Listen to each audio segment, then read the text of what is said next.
Hello everybody, welcome to St. Olaves Homework Booklet number 4 walkthrough. So this is the comprehension section, and here we have a text we're just going to quickly summarize so we have some context to help us with the rest of the questions.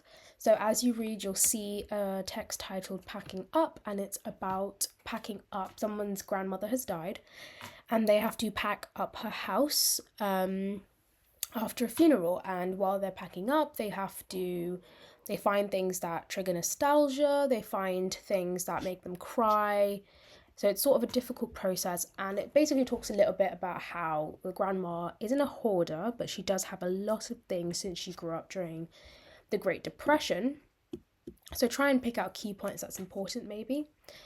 And how when they had to pack up, if we go here, they want to throw most things away, and they're basically just having closure by packing up. So that's our summary. Let's begin with question 1. So, based on the passage, they shared stories and memories when handling evocative items during the packing process. Now, what does evocative mean? What did it evoke? So, if we go back to the text, that when they're cleaning up, stories and memories would be shared and packing would cease. Why? Because they would have memories that would trigger laughter. So, and it also made a slow process that much slower. So, let's go back to the questions. Did they want to delay the process? No, because he was talking about how he didn't want to delay the process any further. It was already quite slow. It didn't really help them in the process of packing, and they weren't trying to make it entertaining. They were quite upset, so the only option left is B. So you can't see the question here, but it's basically asking about question 2 is why did she have so many things? How did the Great Depression impact her hoarding?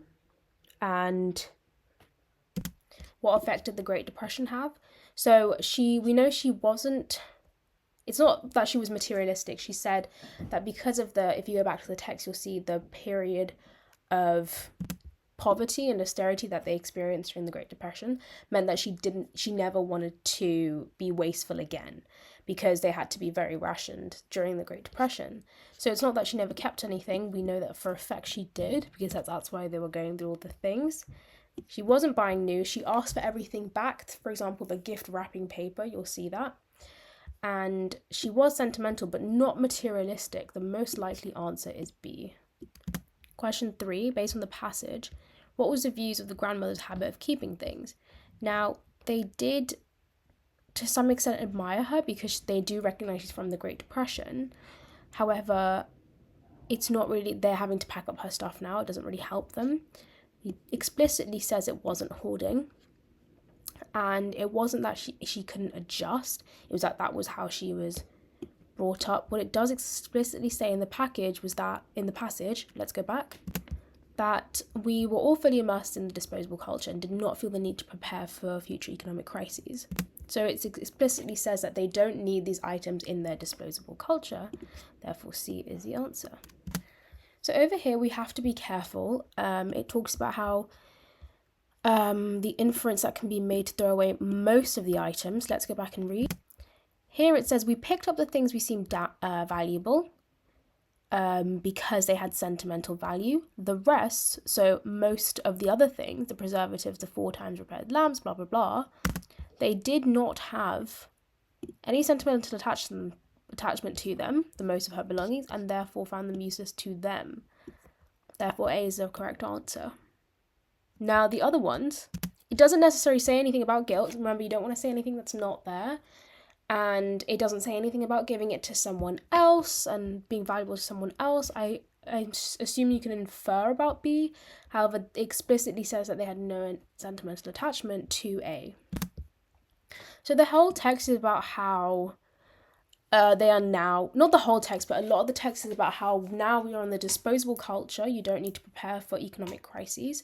So D seems the most probable, as though they didn't think it was needless because they had to worry about that during the Great Depression.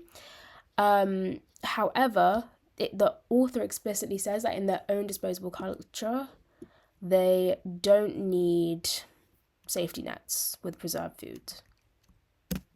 So be careful in 6 who they're asking about. They're talking about the packer's attitude towards the disposable culture of the parents' generation, not the grandma's. So if we go back, it says here it says that she had never adjusted to the disposable culture, which is the grandma. However, the packer's attitude deduces that the disposable culture, the generation bought things to use once and then threw them out. Therefore, compared to the other solutions, it wasn't about reducing waste, and he doesn't say anything about culture of convenience. What we do know for a fact, and disconnected from throwaway mentality. So the parents' culture actually is the throwaway mentality and don't keep things. Therefore, the only option is A. So for 7, why did they throw out the products of the grandmother's fears? So it says here that we said goodbye to our grandmother by packing up her life and said goodbye to her generation by throwing out the products of her fears. Now, what was in this generation? This generation was characterized by fears such as austerity during the Great Depression and a lot of anxieties and worries. So all of this stuff is sort of inferred that it was a newer beginning, and I think the packing process, this solution is a bit too focused on the packing process. Let's try and look at the bigger picture of this text. And they didn't think that it was outdated and irrelevant, but it's just something that for this time, it was unnecessary worries and anxiety, so they wanted to throw those fears out. So it would be 7D. So for 8, valuable items, so it's what do they think about photo albums and family heirlooms? They definitely said that it was emotional, so we're looking at A. And they didn't say that they wanted to sell it to future generations. They kept them to themselves, like photo albums. And carrying on traditions, it talks about how the traditions aren't really carried on that much because one generation had a throwaway culture, one generation had a keeping culture. So actually the generations are changing quite a bit. And they're sort of saying goodbye to her generation as well. So it would be 8. A is the only solution. So from the text, we can definitely see in 9 that they were not excited about cleaning and organizing. They said that it was a really slow process and everything that happened made it much slower. They weren't indifferent either because they laughed and cried. They said occasionally a few tears were spilt and they did laugh. So it's not quite A, but in B, it was a mix of emotions triggered with both laughter and tears. So for D, I think we can straight away cross out. For 10, I think we can cross out D because it wasn't an eager to move on. I'm sure they were relieved, but I think the entire experience was quite valuable to them, which is why they probably wrote about it in this text. And they were sad and emotional. However, I would not say that because it's more nuanced than that. At the end, it expresses over here quite a sense of like closure. It's saying goodbye. It's really closing off the final chapter of the grandmother's life. But they definitely were relieved. So for this answer, this question actually has 2 answers. It could be A, it could be B. And that's the comprehension section. This is the math section. We're starting off with question 11. So in a kettle, there are 1 4/7 litre of water. Cup holds 2/7. So how many litres of water? Let's give myself way more space for this. I'll start it over here. So kettle is, let's make this into an improper fraction, 11/7.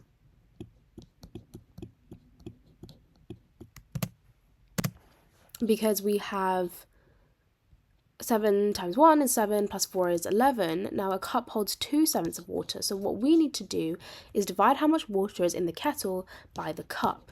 So if we do 11/7, and then we're going to divide this by 2/7. How do we divide fractions? This becomes 11/7 multiplied by 7/2. And then what happens? We can cross these out. We get 11/2, which is equal to 5.5. However, it's saying how many full cups of water. Full cups, we can only get 5. Now, the remaining water is filled into a cup. So how much was left? 0.5. What is this equal to as a percentage? Equal to 50%. Now for 15%, just to easily do it, because we are going to end up with decimals, we can find 10%, which is equal to 15.6. And then we also have 5%, we're just going to divide that by 2. And how did I find 10? If you ever want to find 10%, you just divide the whole number by 10, because 10 over 100 is 1/10, so you find 1/10 of the number. Divide that by 2, you get 7.8. Now what have I done here? I found myself 15%. I just have to add them together. So once you add them, this becomes 14. You carry the 1. 7 plus 5 is 12, plus 1 is 3, that's 13. You get 23.4, which is the answer. Now just for space, I'm going to erase this. For 2%, oh, well, I should have kept that because we need it, but for 2%, we find 10% is equal to 15.6. And so 2%, we're just going to divide that by 5, which is much easier to do. 2% is equal to 15.6 divided by 5. 5 goes into 15 3 times. We're left with this point. And then how many times does 5 go into 60? 12 times. So we get 3.2 as our answer. Question number 17. Sorry, the third part of question number 12. 70%. Now be smart with this. You don't have to find out 70% again. You know 15%, which is 23.4. And you know 2%, which is 3.12. So what are you going to do to find 17%? You found 15 and you found 2. You just add them together. So we get 2, 5, 6, and 2. You get 26.52 as your answer. So there are multiple ways to do this question. The way I'm going to do them is 5/12 is red. 25% is equal to how many 12s? Is equal to 3/12. Correct? Because we know that 25 is equal to 1/4. And so 1/4 is equal to 3/12. So 8/12 are red and blue because we add 5/12 and 3/12. It gives you how many cars are red and blue. If you're trying to find out the amount of cars that are neither red or blue, you have to find 4/12. So let's label this not red or blue, or blue, is equal to 4/12. So what is 4/12 of 72? We have 12 goes into 72 how many times? 6. You get 6 times 4, which is equal to 24. So we're using for question number 14 this chart in order to help her, in order to help us see how much money Juliet has raised. She aims to raise 800, and this is going to tell us how much she's done. So how do we figure out how much she's raised so far? We need to find a fraction. So let's count how many pieces in total. We have 1, 2, 3, 4, 5, 6, 7, 8, 9, 10 pieces in total. Nice, easy number. And we need to know how much she's raised so far. She's done 1, 2, 3, 3/10 of 800. How do we find that? We cross out the zeros, we get 3 times 80, which is equal to 240. Now, as a percentage, if we know the fraction is 3/10, we know percentage is over 100. What do we have to do? We have to multiply by 10 to get to 100, which means we have to multiply the top by 10 to get 30. Therefore, she has 30% of her target so far. So for this one, 2 steps, she raises another 320, not 320 in total, another. So if she's got 240 already plus the 320, that means in total she's got 560. Now, how do we show this as a percentage or fraction? We need to do this as a percentage or fraction of 800 to see how much of the diagram we should fill in. So what should we do? We cross out zeros and 8 goes into both of them. We have 7 and then 8 goes into 80 10 times. So we get 7 over 10. Now we're not finished. What does it say? We have to put it on the diagram. So how many more boxes do we have to do? We have to put in 4 new boxes. So that is what your diagram should look like. Make sure you haven't colored that in. I've just got a fat highlighter. So that is the diagram. So let's tackle question 15. I say tackle because it's got quite a lot. So price of a car is 12,000.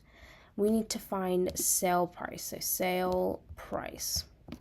Let's do this. Sale price. We know sale price is, it's been reduced by 35%. So if it's been reduced by 35%, we have to do 100% minus 35% in order to find out what the price is. Now this, it gives us 65%, which means we only need to find 65% of the car.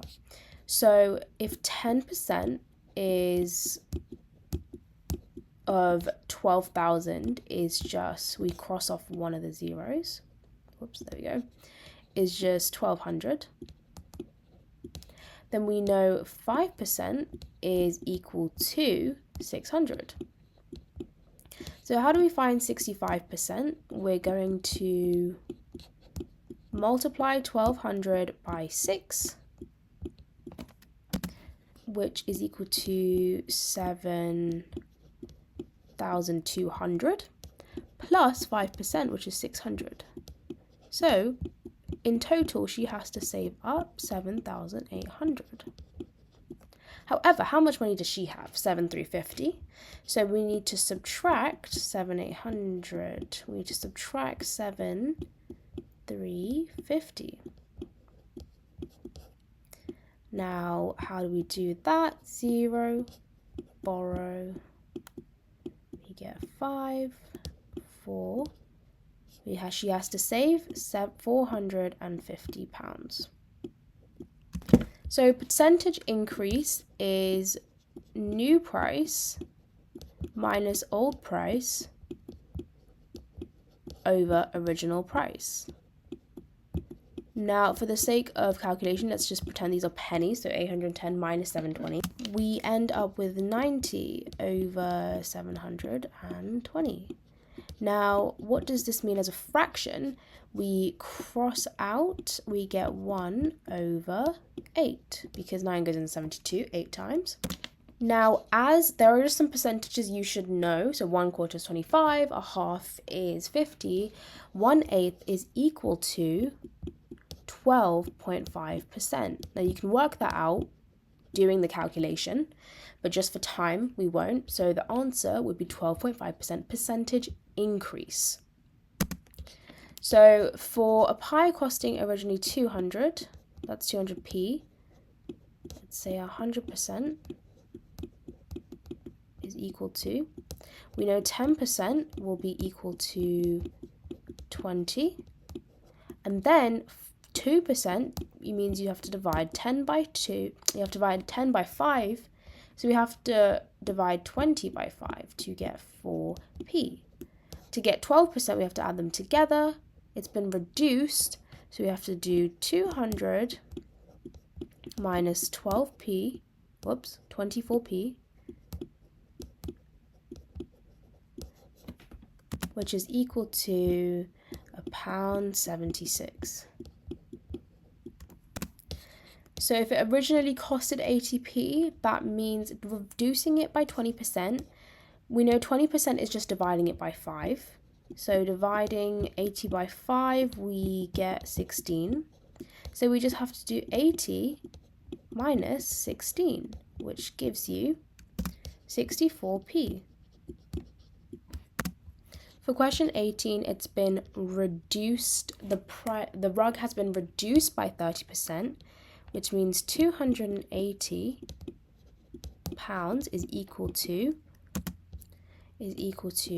70% of the original price. Do we agree? Because we minus 30% to get the sale.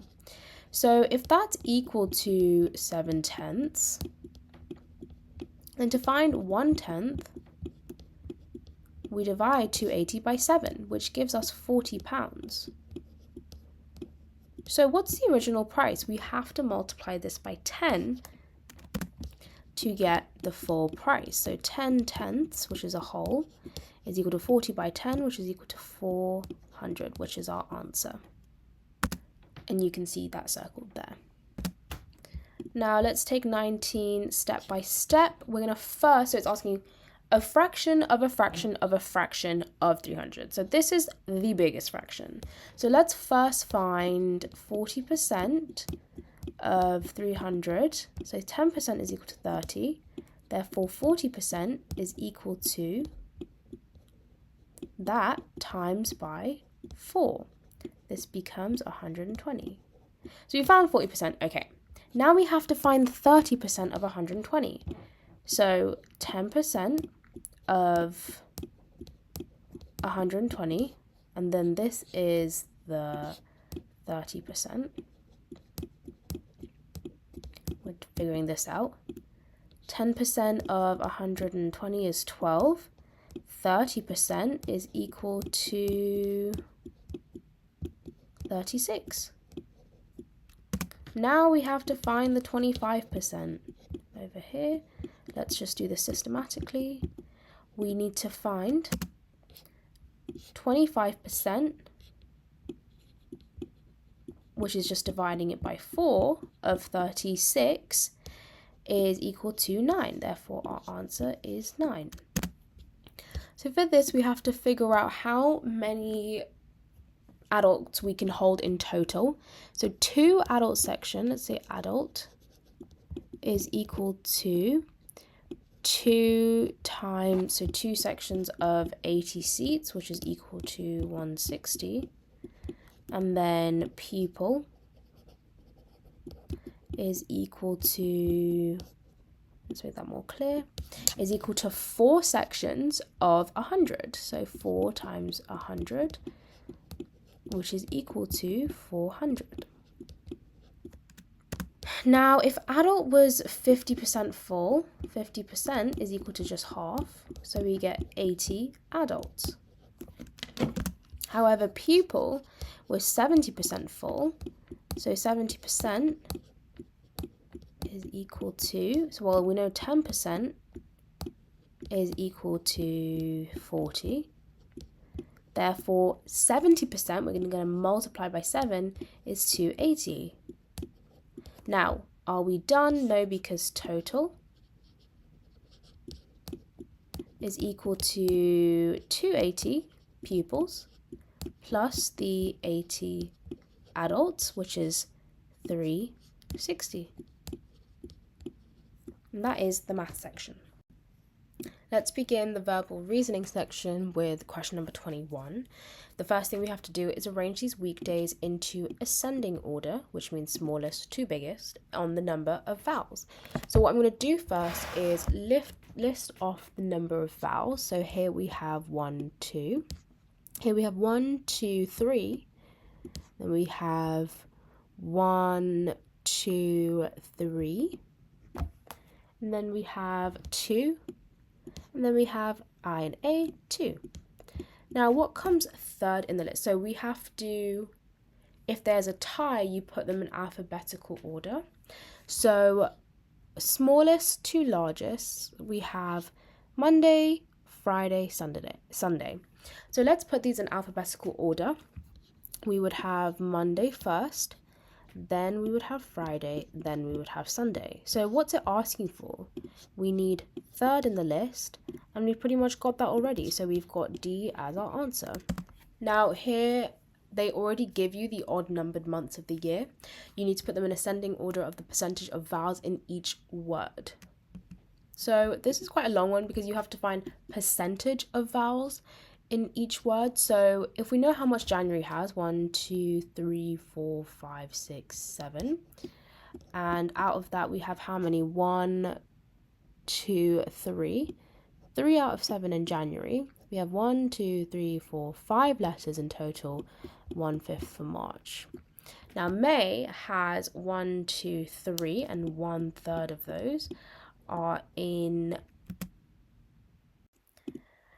May. So if in May we have around 33%, let's do March. We already have 1/5. Now let's just do November. That's the only one we have to do. 1, 2, 3, 4, 5, 6, 7, 8 in total. And then we have 1, 2, 3, 3 eighths. Now we can see that none of the fractions are the same. Therefore, our only solution would be C. So for question 23, how many letters are incorrect? We have my sister, so this one is incorrect. We have 1, 2, 3, 4, this is fine, 5. So we already have our solution, more than 4. So for this one, let's write out the numbers. We have 1, 2, 3, 4, and then we have 5. Now, let's go back to the question. How many of the numbers 1 to 5 contain 2 vowels in succession? We can see that 3 has 2 vowels in succession. Let's highlight this. 3, and we can see 4 has 2 vowels in succession as well. Therefore, C is the correct answer. So for 25, we can see that these are all in fact nouns. However, look closer. I can see, what's a palindrome? A palindrome is a word that is written the same if you read it this way, and it's also the same if you read it that way. Now, madam backwards is madam, bob is bob, level is level, and deed is deed. Therefore, these are palindromes. For 26, we have to figure out what the word is. I'd say the word is, oops, rewriting, bridge. And why does this have a long span? It sort of means it spans a long amount of distance. So we do actually have 2 answers for this. The third letter can be A, and we can also have that the word ends with E. So there are 2 answers. So similar thing we're doing here is the woman went to crack her knuckles, because you know when you make a popping sound. So what does it also mean? It also means, the word also means a small gap in something like a wall. So nooks, and like a nook and cranny, you have cracks in the walls. I'm sure you all know what that is. So the solution should be E. For 28, we have the word cough, and this sort of has an O sound. We have dough, bow, though, and tough. Now, tough could sway you in one direction. Tough and cough, you can see that they're slightly different. They don't exactly rhyme. Cough is more of an O sound. Tough is more of an U sound. So therefore the solution would be 0.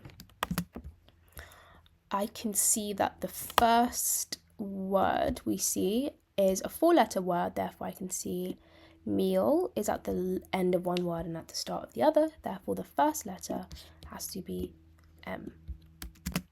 Now for this one, the only reason I would know this is because it's to do with, the only way I know what giga is, I've seen it in gigabyte, so GB. So I also know that you have GB and then MB, so megabyte. That's how it helps me. So the solution is B. This is NVR section, starting off with question number 31. And let's begin looking at these codes. Now we have the word great, and we're just going to look at the alphabet. Now I'm trying to find G to N and trying to find how many. So I'm just going to start counting in front and just say, to get to N we need plus 1, 2, 3, 4, 5, 6, 7. So we know from G to N we need plus 7. Now we're just trying things out. So that means let's try and do the same thing with smile. Or let's do another one to confirm with great. So r to 2 is 1, 2, 3, 4, 5, 6, 7, 8, 9, 10. R to 2, whoops, there we go. R to 2 is plus 10. Let's see if this works so far and we get something. So for S, we need to plus 7. 1, 2, 3, 4, 5, 6, 7. Plus 7, you get Z first, which is starting to look like one of our answers. But before you eliminate something straight away, let's see what be next. M, we plus 10. 1, 2, 3, 4, 5, 6, 7, 8, 9, 10. We get W. Now, does that look like one of our answers? Yes, it does. So therefore, our answer must be E. Question 32. Let's try and find the code. P goes to, so P stays the same. So if the first letter stays the same, that's fine. Let's say we plus 0. Now A goes to B. We know that's plus 1. So let's write it here like this. 0 plus 1. Then A goes to B. P goes to R. P goes to R. That's plus 2. I think I'm starting to see a pattern. E goes to H. 1, 2, 3 plus 3. So I think every time we're adding one more. So S stays the same, which means you can cross out A and E. And we know that T has to add 1. Therefore be U. So you can cross out B. So if we've added 1, O, we need to add 2. 1, 2. So we end up with another Q. So our answer is D. So I think we found the pattern here. So let's try this. So B to C is plus 1. And then E to D is minus 1. Let's see the next one. A to B is plus 1. Like that, plus 1. And then S, T to S, is minus 1. So I think the pattern is like this. C, we plus 1, which would be D. So we can cross out these. And the next one, we minus 1. H minus 1 is G. Therefore, our answer has to be D. So for question 34, we can focus on two different aspects. Let's focus on this black square. This black square is going one, so this outside shape stays the same. This black square is going one vertex anti-clockwise. What about this white square? It's going one vertex clockwise. So what's happening to the same thing? The white square is going to go one square clockwise. Therefore, the only one we have like that is A. For 35, we see that this shape in the corner is going to the center. Therefore, so it doesn't change any shading. This white square is going to the center. Therefore, we know it has to be white. And these horizontal lines, if there's two, there are two vertical lines on top of it. Therefore, if there's one horizontal line, there will be one vertical line on top of it. So we will have C as our answer. All the rest have not enough lines. These white squares for 36, if it's white on the bottom, the two white squares are going to move up. So if it's two black squares on the bottom, they're going to move up. We can cross out A, we can cross out D. Then we have this black square, doesn't change shading, it just goes to the other side. So this white square is just going to simply move to the other side. We are going to have, the only one that looks like that is B. That's our solution. So for 37, we can see that there are two faraway lines that get almost close and we insert this little black line. So the only one that looks like that, because the same thing is happening, is, the only one that doesn't look like that is A. So now that we've eliminated one, this cross becomes a white square that stays in that place. So this cross is going to be a white square that stays in the top left corner. Therefore, we can cross out C. But what happens to this black square over here? It's going to jump to the other corner. It's going to go this way. So this square is going to jump to the other way. So the only one that looks like that is D. So for 38, at first glance, I did think that it was just a reflection across the vertical axis, except none of these shapes look like this. None of these shapes have a black square over here, and then, however, just pay close attention that in that case, we would have another box over here. You can see 2 here, so we'd have to have 2 here. So there's something else happening here. If you see, these 2 boxes are being shifted this way. You can see that they are now ending up over here. So this is a 90 degrees anti-clockwise rotation. So if we rotate this whole thing anti-clockwise, that means that these 2 squares again will fall here, and it will look something like these 2 white hollow squares, and then a black square at the top, and then 2 at the base over here and over here. The only one that looks like that is B. For 39, let's see what's happening to these outside shapes. We are switching them around. But this diagonal line, bear in mind, it doesn't change at all. It's going from top left to bottom right, and it's top left to bottom right. So if we are switching the orientation around like this, then we can see that this one goes down in the bottom left, so we can definitely cross out A, and the orientation of this diagonal doesn't change, so we can definitely cross out B. Now, for this one, there are in fact 2 answers, because this question doesn't really specify which direction it's going. We just know that it's going from horizontal to vertical. So we would need to go horizontal to vertical. So it could be C or it could be D. Let's see for 40. These white squares, we have white squares and black squares, and we can see they're sort of joining in the middle. However, what you do have to notice and be clear about is the way that they're joining, or like what direction they're joining in. If it's white on the horizontal line, then it's going to flip to being white on the vertical line over here. Same thing if it's black on the vertical, then it's going to come in on the horizontal. So they switch.